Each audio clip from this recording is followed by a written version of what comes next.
Abra sua Bíblia, por favor, no livro de 1 Coríntios, capítulo 10. 1 Coríntios, capítulo 10. Mateus, Marcos, Lucas, João, Atos dos Apóstolos, Romanos, aí vem 1 Coríntios. Eu gosto muito de 1 Coríntios, porque na verdade é uma carta que Paulo escreveu a uma igreja que ficava na Grécia. E essa carta, essa primeira carta aos Coríntios, ela vai trabalhar especialmente a comunhão. Ela é uma carta inteiramente destinada a ângulos sobre comunhão. Meu irmão, nós somos seres sociáveis, não tem como, queremos ter sucesso na vida, não tem como a gente ir para o céu, não tem como a gente vencer na vida sem comunhão. O papel de Satanás é nos isolar, e de Cristo é nos unir, nos fazer um corpo nele. No livro de Coríntios eu admiro muito, porque ele vai trabalhar vários ângulos a respeito disso. Um dos principais problemas da igreja de Corinto era exatamente comunhão.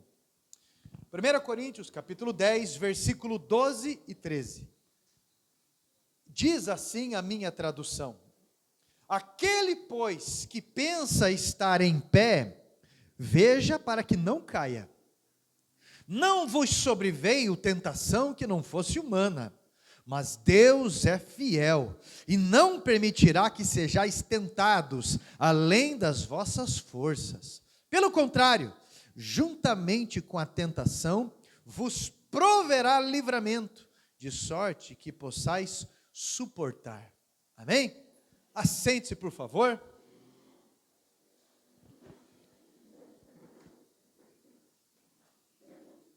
Ninguém fica feliz em chegar para mim, por exemplo, ou para você e falar: eu estou ficando muito feliz. Por quê? Porque eu estou sendo provado. Pastor, eu estou muito feliz. Por quê? Porque as coisas estão muito difíceis. Olha, você não tem ideia da quantidade de luta que eu estou passando. Eu estou muito feliz por isso. Até hoje eu não vi ninguém fazer isso, né? Hoje eu não vi, a não ser por expressão de fé. O livro de Tiago fala isso. O livro de Tiago nos aconselha a isso. Olha, esteja atento, esteja feliz quando estiveres passando por provação. É bem interessante isso. Mas por que eu falo para você isso? O título dessa mensagem eu vou repetir para você. O título dessa mensagem é O Valor da Provação. O valor da provação. Olha só, meus irmãos, presta bem atenção. Eu quero que você entenda sobre o valor do que você está passando. Eu quero que você entenda o porquê que você está passando por algumas coisas. Pastor, por que eu estou passando por isso? Exatamente você não vai saber, mas você vai olhar de um outro ângulo. Você vai saber de um ângulo muito maior a respeito disso. Por que eu digo isso? Porque final de ano, gente, final de ano é muito complicado para o nosso emocional. É muito complicado para grande parte das pessoas. Eu fico imaginando pessoas de uma idade já avançada, já não tem mais os seus pais há muito tempo, já não tem talvez um filho ou outro que já faleceu há algum tempo, já não tem mais os seus irmãos, os seus amigos de infância já não estão mais perto. E quando você era criança, você pensava: eu não vejo a hora de crescer. Quando você é adolescente, você pensa: eu não vejo a hora de crescer. E quando você vai crescendo, quando você vai ficando mais velho, tudo vai ficando mais difícil. Até os erros são muito mais sérios. Os juros dos nossos erros são muito mais sérios. Desde aquilo que você come, daquilo que você fala, daquilo que você faz, tudo é muito mais sério a nível de consequência e coisas desse tipo. Então, quando chega no final do ano, eu lembro quando eu trabalhava no hospital, os pedidos de consulta para psicólogo, para psiquiatra, eles multiplicavam, porque o nível de depressão das pessoas ficava muito aguçado. Também é um período do ano em que a pessoa que tem um problema em ser adicto, uma pessoa que tem um problema com dependência química, olha, anda na corda bamba, porque eu escuto muito e eu vejo muitas pessoas que estavam livres talvez um ano inteiro, em dezembro, acabar entrando para o caminho da droga de novo. Porque a mente, ela vai entrando num tipo, de uma fusão. Parece que tem alguns demônios que são liberados só em dezembro. É impressionante. E as coisas vão ficando à flor da pele, como se fosse realmente o fim de tudo, como se fosse, e as pessoas vão ficando muito agitadas, e às vezes pessoas que não têm nada a ver com a situação acabam pagando preço. Então, meu irmão, eu quero que você repita comigo, presta bem atenção, repita essa frase comigo: amadurecer dói.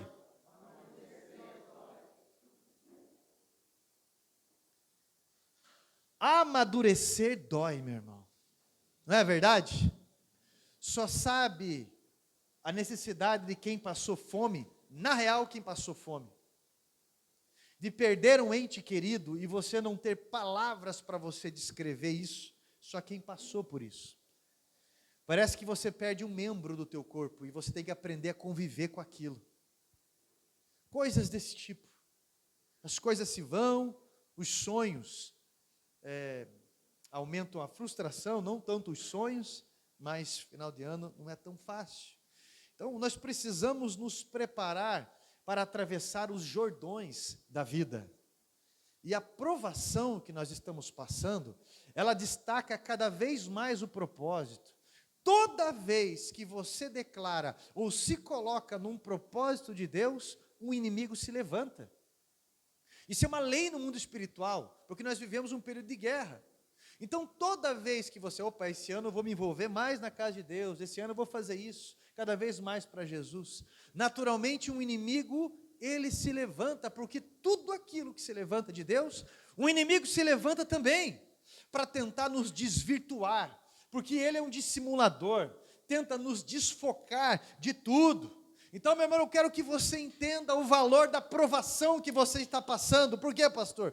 Porque a provação, ela destaca o propósito. E nós vivemos um período mundial em que a fraqueza ela está sendo destacada. Antigamente não. Antigamente o que era destacado era a valentia. Se ralava, eu achei um cabelo na comida, tira de lado ou come junto, é cálcio.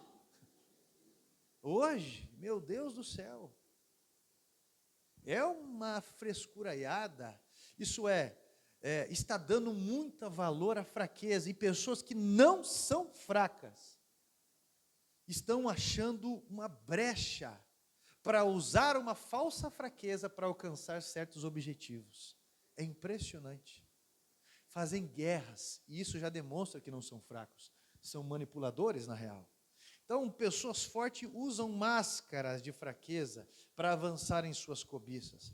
E eu tenho visto muito cristão que desiste da caminhada cristã no disfarce de que eu vou dar um tempo, vou me afastar, eu preciso de descanso, e acaba se centralizando em uma guerra que você só vencerá se você se negar.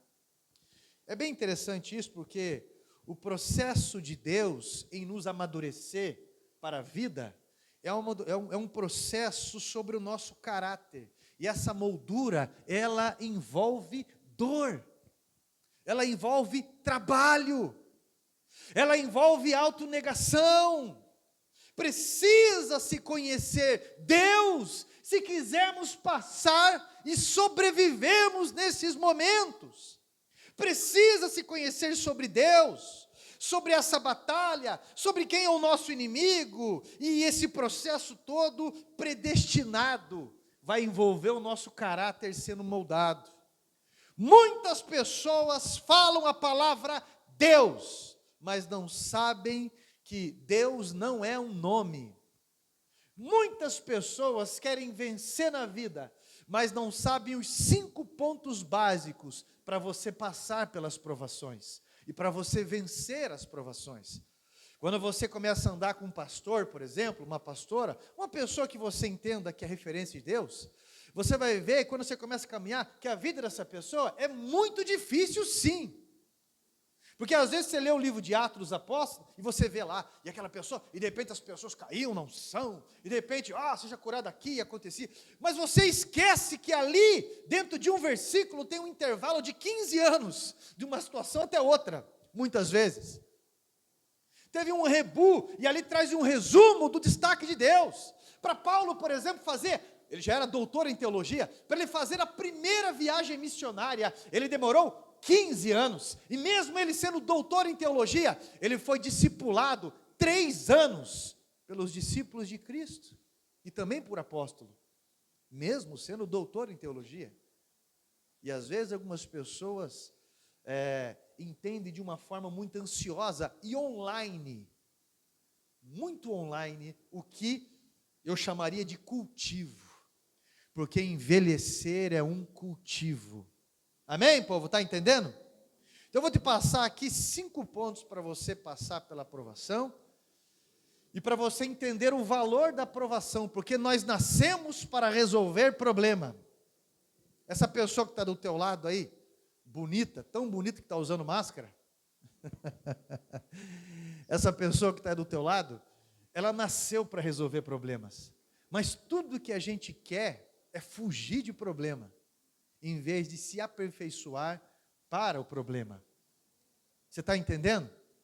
Principalmente o brasileiro, nós temos uma cultura, meu irmão, de gambiarra, a gente tem uma cultura de enrolar às vezes, mas quem entende, quem assume a identidade cristã realmente, essa pessoa ela vai procurar realmente se qualificar para passar pelas provações e para resolver problemas, porque a unção, ela tem o poder de atração, a unção, ela vem de Deus, e a unção é a capacidade de se resolver problemas. Moisés tinha uma unção muito grande, próximo de 2 milhões de pessoas seguiam ele, Deus usou ele para resolver problemas e libertação. Jesus, com a maior unção de todas, ele fala, até uma profecia do livro de Isaías, ele me ungiu para libertar o cativo, ele veio salvar, a maior unção sobre ele. Então a unção, ela tem essa capacidade de junção, de propósito, de união, e onde tem gente, tem problema. E agora, final de ano, depois de 2 anos de uma intensidade de pandemia, agora as famílias começam a se juntar de novo, e às vezes vem confusão, fofocaiada, simulação. Você viu que tal pessoa está com a mesma roupa de 3 anos atrás? Você viu que tal pessoa engordou mais uns 10 quilos, ou emagreceu mais uns 10 quilos? Você viu que caiu o cabelo? Você viu que tentou pintar de louro? Você viu que tentou fazer alguma coisa, mas não deu jeito? Tanta coisa, mágoa e coisa e tal, e resquício, e coisinhas assim. Então, meu irmão, 5 pontos. O primeiro ponto, se você quiser passar por uma provação e vencer, você precisa entender quem é Deus. Você precisa buscar isso. A palavra Deus significa alguém que existe por si próprio, alguém que é autossuficiente, alguém que se sustenta. A palavra Deus é essa. Toda vez que você confessa a Deus, ou que você confessa que Jesus Cristo é Deus, você na verdade está dizendo que Ele não depende de nada para sobreviver. Ele não precisa de nada para existir, Ele é Deus, Ele é a existência, Ele não tem começo, Ele não tem fim, e nós temos uma mente muito limitada para entender Ele, porque habita numa luz inacessível, é Ele que se revela, Ele não precisa de nada para existir. Você não pode ser um Deus, eu não posso ser um Deus, porque sempre nós dependemos dele para existir. E é por isso que Satanás também não é um Deus. É impressionante esse negócio, tudo depende de tudo para existir. Eu estava vendo uma pesquisa científica bem interessante, que se faltar oxigênio, o concreto ele não se sustenta. Já parou para imaginar se na Terra, eu não sabia disso, eu estava vendo esse documentário, se na Terra faltar aí por 5 minutos ou menos, o oxigênio, se não tiver oxigênio, o concreto ele não se sustenta, desmorona. Eu não sabia disso. Até o concreto precisa de algo, tudo precisa de alguma coisa para existir, tudo precisa de um poder de atração, para poder se juntar às moléculas, seja uma rocha, seja uma grama, ou qualquer coisa, mas Deus não precisa de nada. Tudo depende de Deus, tudo precisa de Deus. E isso me dá mais força, isso aumenta a minha fé, porque eu creio, você crê num Deus que pode todas as coisas, que criou tudo, recriou tudo, pode fazer melhor. É o Deus, meu irmão, que é autossuficiente, que não precisa de mim, eu preciso dele, e ele está de braços abertos para mim. Por isso que eu digo para você que Satanás não é um Deus, porque ele também precisa de Deus para existir. Não tenha dúvida disso. Não há como ter vida sem Deus. Qualquer ser vivente, matéria ou espiritual, precisa ser sustentado por Deus. Segundo ponto, primeiro ponto, você precisa conhecer quem é Deus. Segundo ponto, é por isso que você nunca pode ter medo do diabo, mesmo num período de provação. Eu não estou dizendo que você deve subestimá-lo, não é isso. Eu não estou dizendo que você deve tratar a situação como orgulho, não é isso não, tá? Eu só estou dizendo que num período de provação, você precisa entender que você é guardado por Deus, e que a obediência ela tem um poder absoluto nessa autoridade. Meu irmão, porque quando Satanás tenta fazer algo na tua vida, nunca ele conseguirá se Deus não permitir. Quando ele estava tentando atacar a Jó, ele não podia atacá-lo, ele primeiro teve que ir até Deus e pedir permissão de Deus para atacar a Jó. Olha só, Satanás então ele não pode te atacar, a não ser que Deus lhe dê permissão, e Deus disse que não permitiria, como nós lemos no versículo 13, que ele não permitiria que eu e você fôssemos testados, além daquilo que eu e você pudéssemos suportar ou tivéssemos capacidade. Isso é, Deus, ele nos dá a capacidade de vencer a provação. O que ele fala lá? Resistireis ao diabo? Alguns pensam que é resistireis ao diácono, mas é resistireis ao diabo. Tá? Então, tudo que você está passando, tudo que você está suportando, Deus confiou a você. Você já venceu se permanecer em Deus. Não tenha dúvida disso. Não há problema. Abraão, ele também passou por provações. Nós estamos nesse projeto de vida aqui, Conta as Estrelas. Abraão, ele teve o seu nome eternizado pelas provações que ele passou. Primeiro Deus chamou ele com 75 anos e falou, sai da tua terra e eu vou te mostrar uma outra terra, mas não tinha mostrado ainda. E ele, pela fé, ele caminhou pela fé. Depois, você vai ver outras situações ali. Uma delas é quando Deus fala para ele bem assim, eu vou te dar um filho. E ele teve que esperar todo esse tempo, 25 anos se passou, para poder ter um filho, que Deus havia prometido, porque a esposa dele era estéril. Passado isso, Deus quis eternizar o nome de Abraão, porque Deus falou, agora eu quero que você me entregue esse teu filho, eu quero que você me entregue este Isaque. Olha só, capítulo 11 do livro de Hebreus, diz que Abraão cria que mesmo que ele sacrificasse seu filho, Deus era todo poderoso para devolvê-lo. Então o que Deus queria era o coração de Abraão apenas. Então, a provação, ela só vem destacar o valor de algo. Meu irmão, é tão bom quando você pode confiar em algo que já foi provado, não é verdade? Quando aquela pessoa fala para você assim, ó, se você for comprar pneu, se você for comprar, sei lá, essa ferramenta, essa marca de televisão, compre essa, porque essa eu garanto para você, você não vai esquentar a tua cabeça, não vai. Se você precisar, olha, de um pedreiro, disso, um eletricista, você pode pegar isso aqui, você não vai esquentar a tua cabeça. É tão bom isso. Por quê? Porque já foi provado. E o valor já foi destacado. Deus é investidor, meu irmão. E Ele tem bênçãos nas mãos para mim e para você. Sim, porque Ele ama ver os seus filhos felizes. Em períodos de guerra, é uma situação. Mas não há necessidade em tantas fases da vida, a todo momento isso. Você está entendendo? Então entenda uma coisa, meu irmão, entenda, você não tem que temer o diabo, você tem que temer a Deus, você não pode ter medo do diabo, entenda isso, tá? Satanás, para você ter uma ideia, ele não passa de um desempregado, porque ele era Lúcifer, né, portador de luz. Ele era responsável em levar adoração diante de Deus, mas ele perdeu o emprego dele. E hoje, essa vaga é nossa, somos estagiários dessa vaga, porque somos nós que somos responsáveis em levar a adoração para Deus, em levar o louvor a Deus. Satanás agora ele tem um novo emprego, o emprego dele é tentador. Ele é o tentador, Jesus disse isso. Então não tenha medo das provações ou tentações. Provação, como ficar às vezes desempregado, ou por exemplo, a provação, seja qual for que você esteja passando, quem teve problema em ficar desempregado realmente foi Satanás, porque nós estamos falando de eternidade. Tá? O trabalho dele aí de ser tentador é um trabalho muito frustrante também para ele.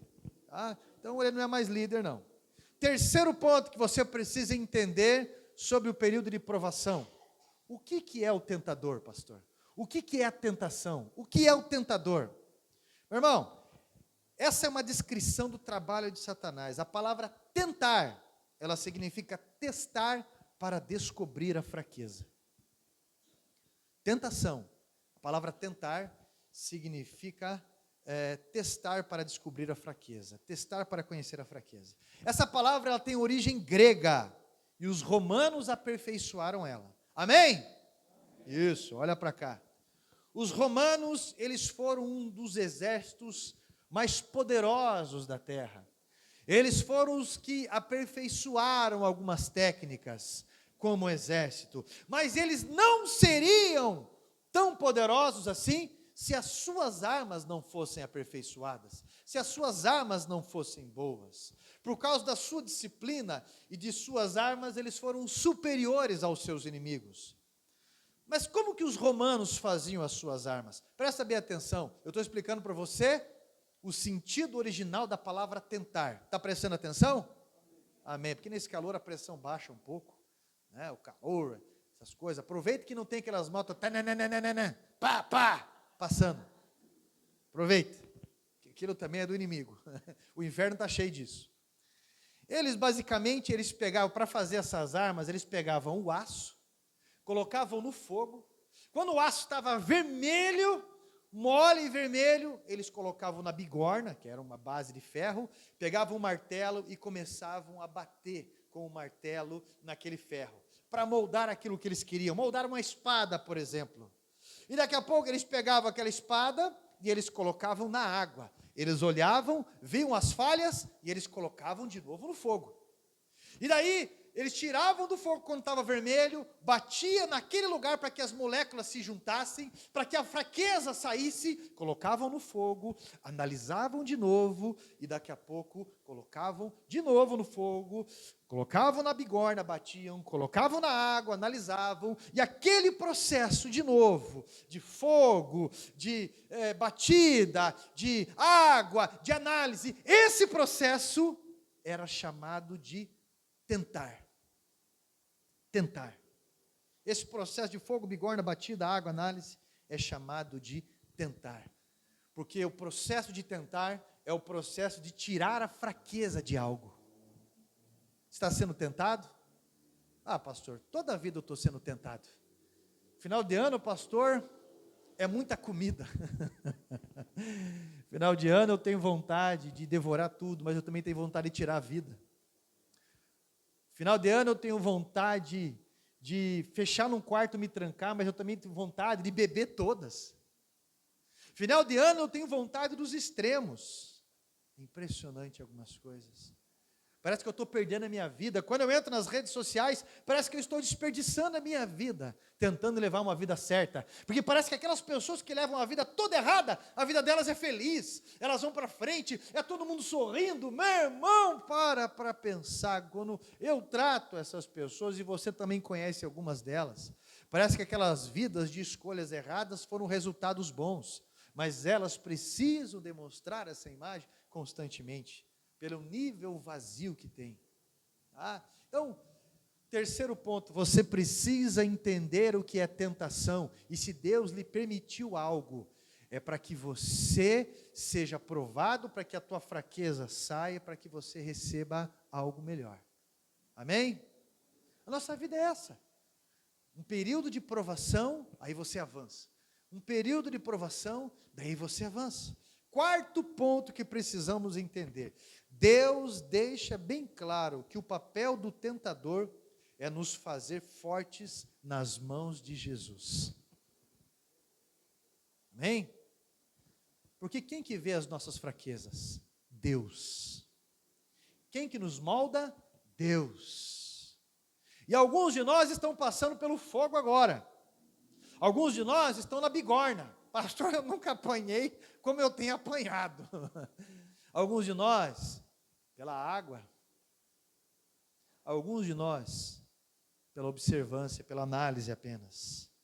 Mas tudo isso está expondo as nossas fraquezas. Deus não fica expondo as nossas fraquezas, mas Ele vai nos mostrando. Olha que interessante. Deuteronômio, capítulo 8, versículo 2, diz assim, o próprio Deus falando, eu te coloquei no deserto para saber o que havia em teu coração. Eu te coloquei no deserto para saber o que havia no teu coração. Sansão achou que ele era forte. Jacó achou que era forte. Abraão achou que era forte. Pedro achou que era forte. Não é? Senhor, não, de maneira alguma eu vou deixar isso acontecer. De maneira alguma. Daqui a pouco, não, eu não conheço o Senhor. É. Tantos outros acharam que eram fortes e caíram naquilo que eram mais fortes. Para Moisés faltou humildade, para Abraão faltou fé, para Davi faltou fidelidade, de alguém tão apaixonado por Deus, não é? Para Pedro faltou coragem, olha aí. Paulo tinha um espinho na carne, a gente não sabe o que é isso, o que é essa expressão, mas algo que o deixava com a consciência aqui também, para trazer humildade, porque ele falou, eu fui ao terceiro céu, eu ouvi coisas aí inefáveis, mas Deus me deu um espinho na carne, para eu não me ensorbebecer. O próprio sacerdote no Velho Testamento, usava aqui uma estola sacerdotal com 12 pedras preciosas, pedras de ônix aqui, nos 2 ombros, com 6 nomes das tribos de Israel aqui, mais 6 nomes aqui, um turbante escrito santidade ao Senhor, tantas coisas preciosas, mas nos pés ele ficava descalço, para lembrar que ele é daqui. O próprio judeu, seja a linhagem que ele pega, ortodoxa, naturacar, seja o que for, o judeu, ele usa aquele negocinho aqui em cima chamado quepá, e aquilo é para lembrá-lo que sempre existe alguém acima dele, para lhe trazer humildade. Você está entendendo? Amém? Então, o papel da tentação é para deixar claro que nos trazer nas mãos de Jesus. Quanto mais próximo estamos nas mãos de Jesus, mais forte nós estamos. Esse processo de moldura, ele não é fácil, mas ele nos deixa mais fortes depois. Deus continua o processo até que faça como um ferreiro faz. Olha, o meu avô Bento Barbosa, meu avô biológico, a minha avó contou para mim, eu conheci a família biológica minha 2 anos depois que meu avô havia falecido. Ele faleceu com 84 anos. E ele era ferreiro. A minha avó fala, lá de Siqueira Campos, ela fala assim, e teu avô ficava com aquela carona vermelha, falava assim. Ele fazia charrete, fazia ferradura, fazia ferramentas, e ficava trabalhando naquilo de lá. Mas sabe o que é interessante?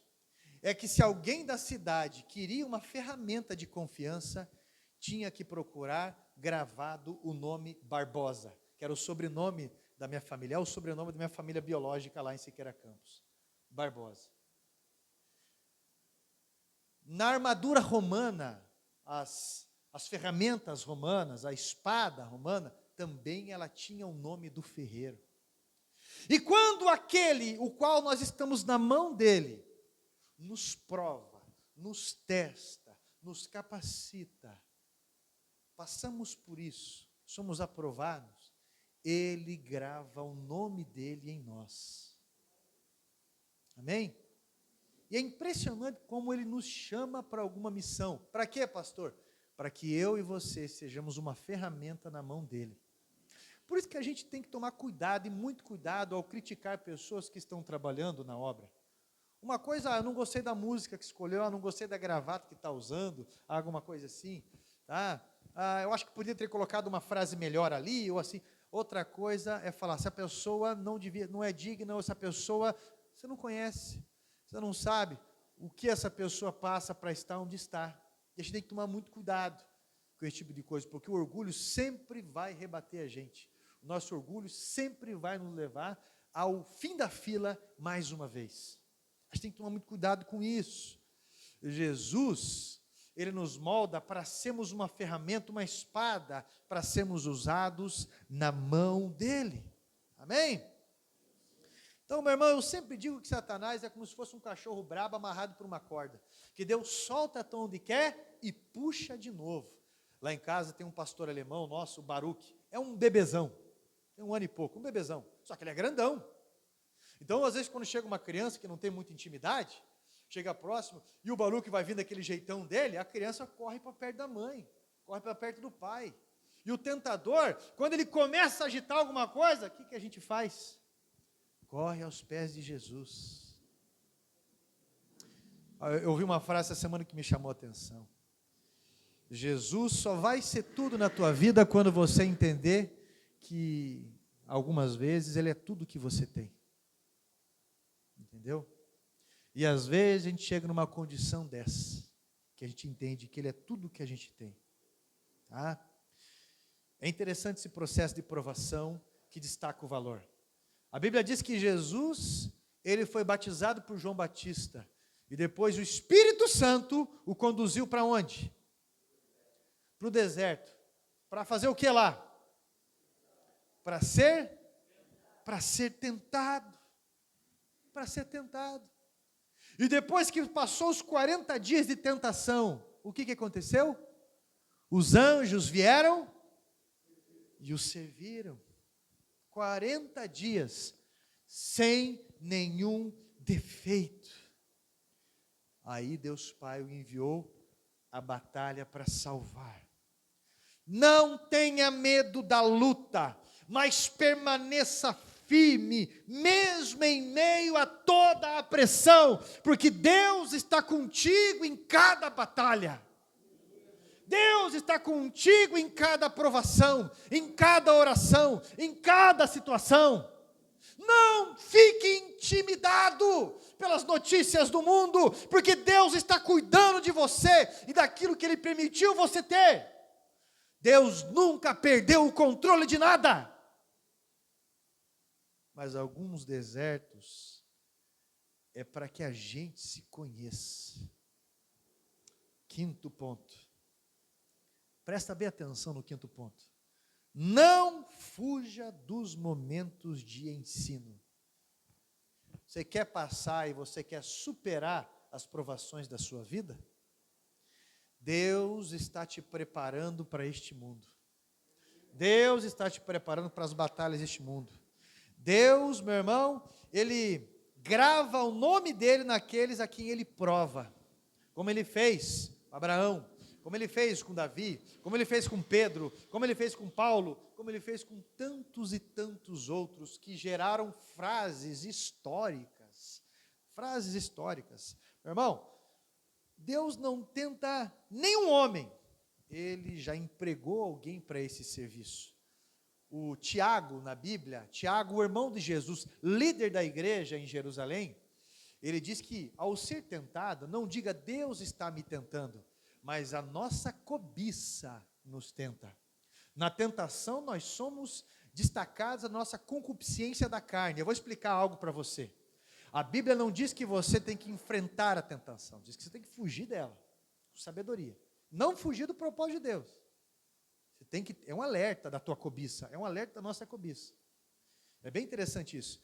Só que quando você está sendo tentado, a nossa astúcia se coloca contra a gente. É impressionante isso. A nossa esperteza, a nossa força se coloca contra a gente. E a Bíblia chama isso de concupiscência da carne. A Bíblia fala isso que é a batalha contra a carne. É mais ou menos assim, o copo está pela metade de água. Você pode dizer que está muito cheio, ou você pode dizer que está muito vazio. Você está entendendo? Mas você vai apontar para alguma direção. Então, meu irmão, Deus não tenta ninguém. E nós vamos descobrindo que a nossa cobiça, ela é bem identificada pelo tentador que nos observa também.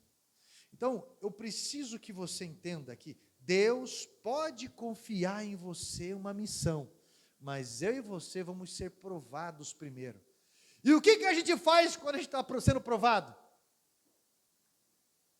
O primeiro pensamento que vem é fugir. É impressionante, né?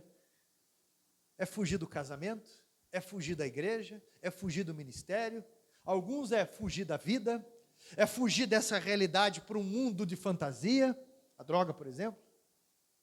Primeira coisa que passa na cabeça de alguns é fugir. Eu não preciso disso, isso não me traz lucro. Jesus uma vez chegou para Pedro. Pedro o havia negado 3 vezes. Aí Jesus chega para Pedro e fala: você me ama? Jesus deu a oportunidade de Pedro se redimir, dizendo que o amava 3 vezes. Você me ama? Te amo, Senhor. Você me ama mesmo? Claro que sim. Você tem certeza que você me ama? O Senhor sabe de todas as coisas. Eu não posso te enganar. E o Senhor sabe que eu te amo. Então, apacenta o meu rebanho. Cuida daquilo que é meu. Cuide de pessoas. Se importe com pessoas. Ajude pessoas, sem aquele interesse de receber, porque eu vou indenizar você, Pedro, desculpe. Quando você era mais novo, você fazia o que você queria, você cingia a ti mesmo. Agora você vai para o lugar que você não quer.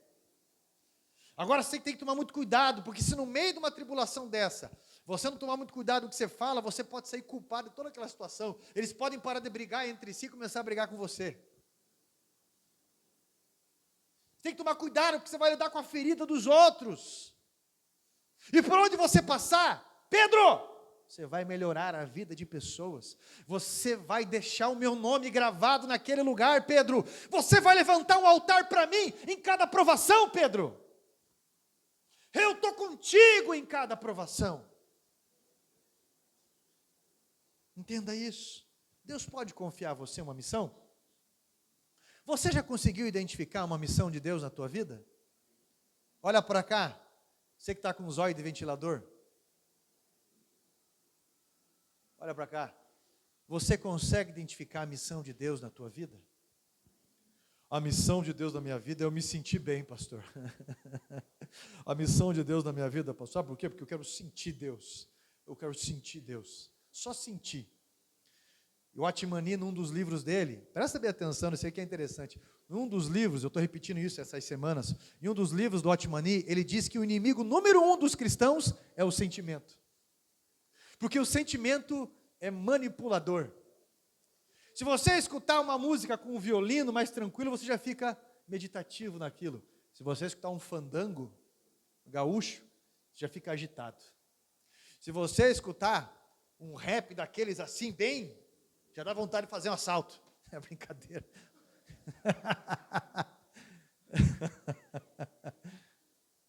Você está entendendo? Meu irmão,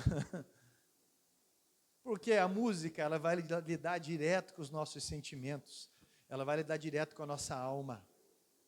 Por isso que muitas pessoas são envolvidas pelo sentimento. O ambiente, ele pode condicionar o sentimento.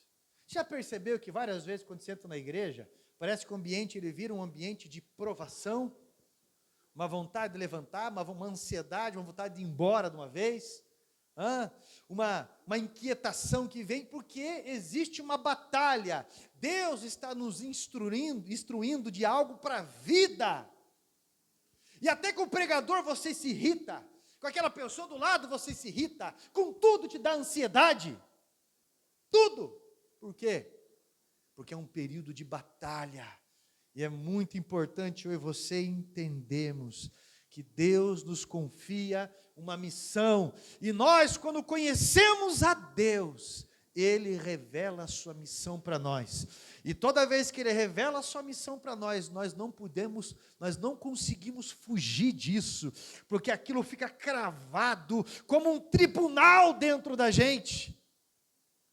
E aquilo só vai começar a se concretizar quando você se negar. E cada vez isso vai ficando mais afinado, cada vez mais afinado, e parece que nunca é o suficiente a gente se negar. Mas a graça dele é suficiente sobre nós.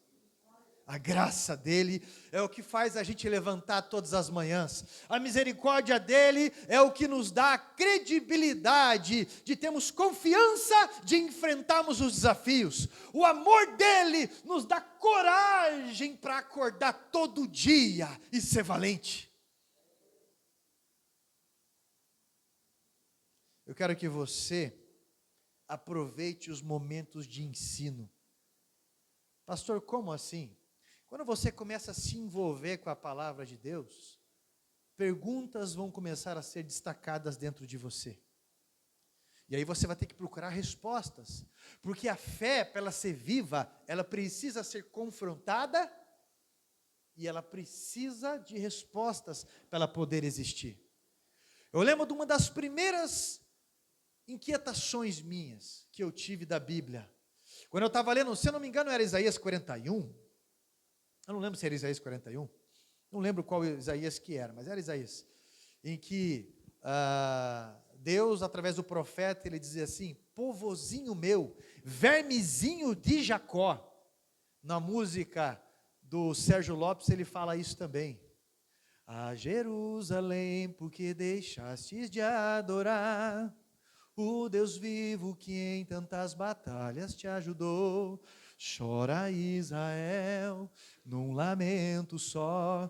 Talvez Deus se lembre do bichinho de Jacó.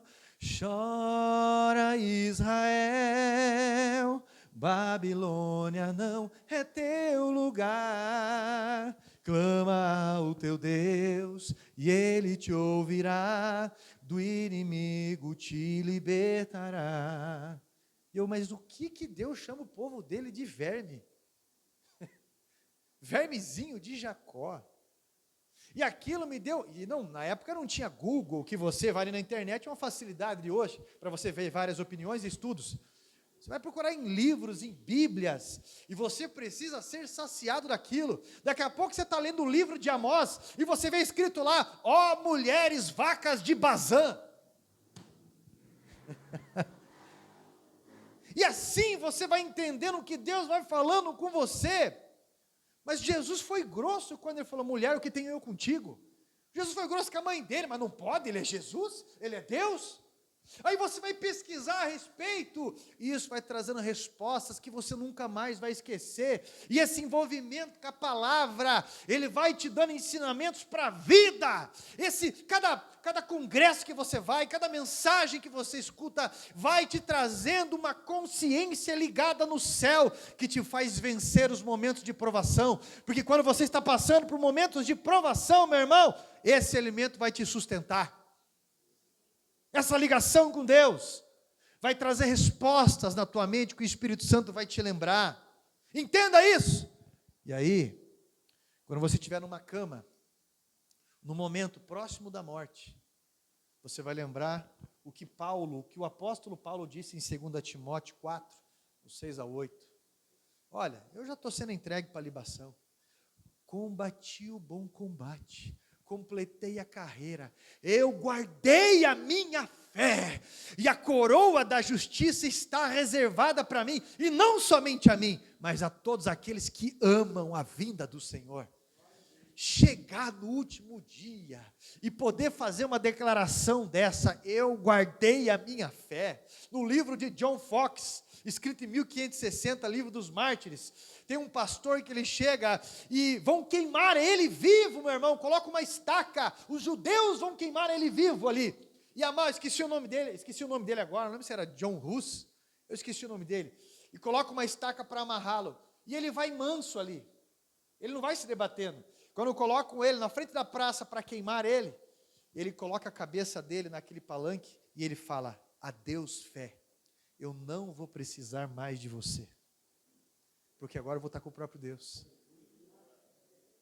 Você está entendendo?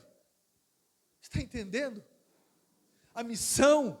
Você está entendendo o propósito? Você está entendendo por que você nasceu? Porque todos aqueles que se aproximam de Deus entendem o porquê da vida. Todos aqueles que se aproximam de Deus revigora o propósito da vida. Todo aquele que se aproxima de Jesus, o seu valor é destacado, o seu valor é renovado, o seu valor, meu irmão, ele é único. Tudo que se volta para Jesus, volta com propósito. Então, se você está com crise, se você está com problema, se você se voltar para Jesus, não estou dizendo que você não vai ter conflito, não. Eu estou dizendo que você vai saber para onde caminhar. E quando a gente sabe para onde a gente caminha, a gente vai caminhar mais firme, mais confiante. Vai vir ano e pós ano, final de ano pós final de ano. E a gente vai estar firme no propósito. A gente vai ter respostas. Mesmo que as pessoas falem, vai lá, crentinho. Vai lá, você não é a pastorinha, você não é a evangélica, você não é a pessoa isso, aquilo, vai lá, por mais que chame você de orgulhoso, por mais que debochem da tua fé, chame vocês de família aleluia, qualquer coisa que queiram falar, você não vai se intimidar, porque você sabe quem está servindo, você tem as respostas que você precisa, e você não vai precisar descer no mesmo nível, como a Bíblia fala em Provérbios, não responda ao tolo segundo a sua estultícia para não te tornar semelhante a ele. E eu tenho a certeza que aguentando firme, você vai chegar um dia lá no céu, e você vai poder perguntar para Abraão se valeu a pena, para Moisés se valeu a pena, para Maria se valeu a pena, para Paulo se valeu a pena, todas as provações que eles suportaram, se valeu a pena. E com certeza, meu irmão, o fato de estar ali, você vai ter as respostas suficientes. Amém? Amém.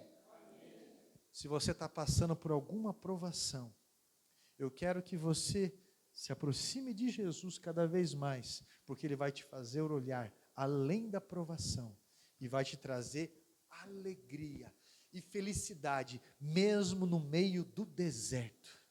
Mesmo no meio do deserto. Como eu vi um poeta falando esses tempos atrás, muitas pessoas viram uma pessoa dançando e acharam loucura, mas aquela pessoa estava ouvindo uma música que eles não estavam ouvindo.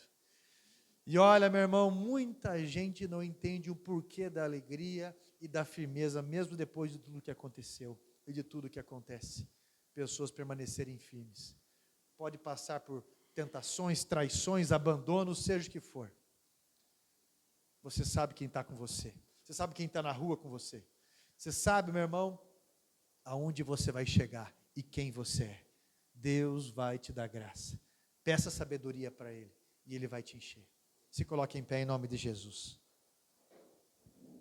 Você consegue entender o valor daquilo que você tem passado? Porque assim que você passar, os anjos irão te servir. Assim que você passar, as respostas virão. Assim que você passar, meu irmão, é de suma importância e é bíblico esperarmos recompensa assim.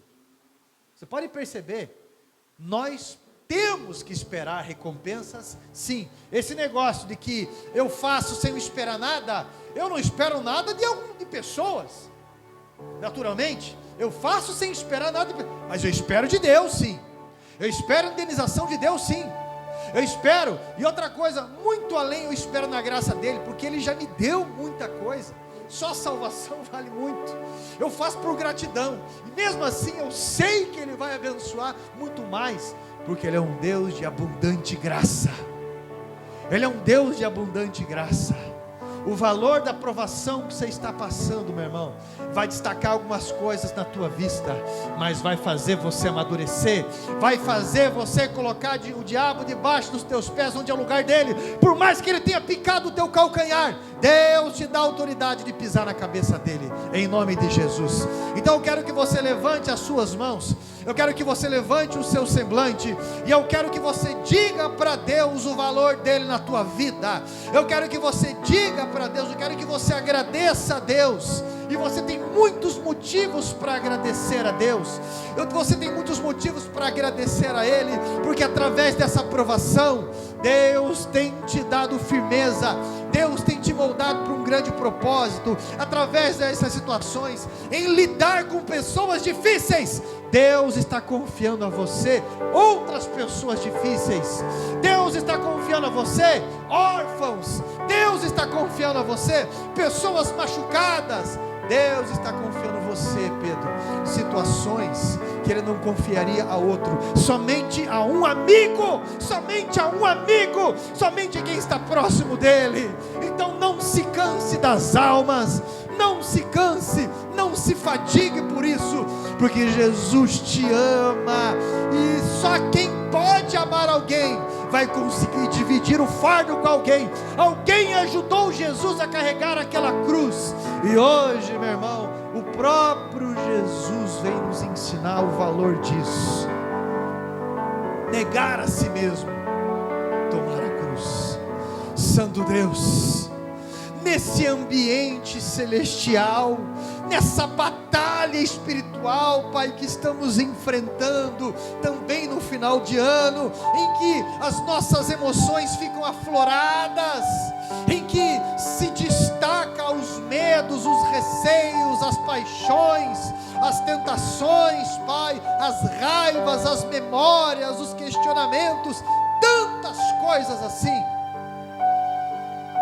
O Senhor é o nosso fôlego, o Senhor é a nossa paz, o Senhor é a nossa bandeira, o Senhor é o motivo que nós temos, meu Pai, de permanecer em pé, tendo uma expectativa de renovo, tendo uma expectativa de resposta, porque nós precisamos, Pai, ser apacentados pelo Senhor, precisamos ser guiados pelo Senhor, precisamos ser dirigidos, inspirados. Esquadrinha a nossa mente, esquadrinha os nossos pensamentos, vê se há em nós algo que não te agrada, Pai.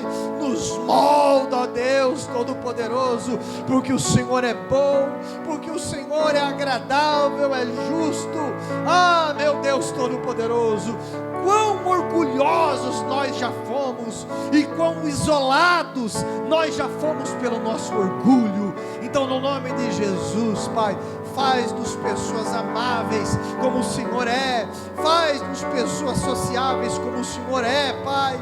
Que as coisas mal resolvidas, que esses machucados que atrapalham o Espírito Santo sejam curados neste momento, simplesmente pelo poder da fé que carregamos em nós, simplesmente por essa ligação contigo, nessa esperança que faz-nos ser sarados de algo que nós não entendemos, mas de algo que nós podemos confiar, que o Senhor faz o melhor, que o Senhor é o Deus que cuidou e continua cuidando, do Senhor é o Deus amoroso, o Deus, Pai, que nos faz vencer Satanás, que já nos deu a vitória em tudo isso, meu Deus.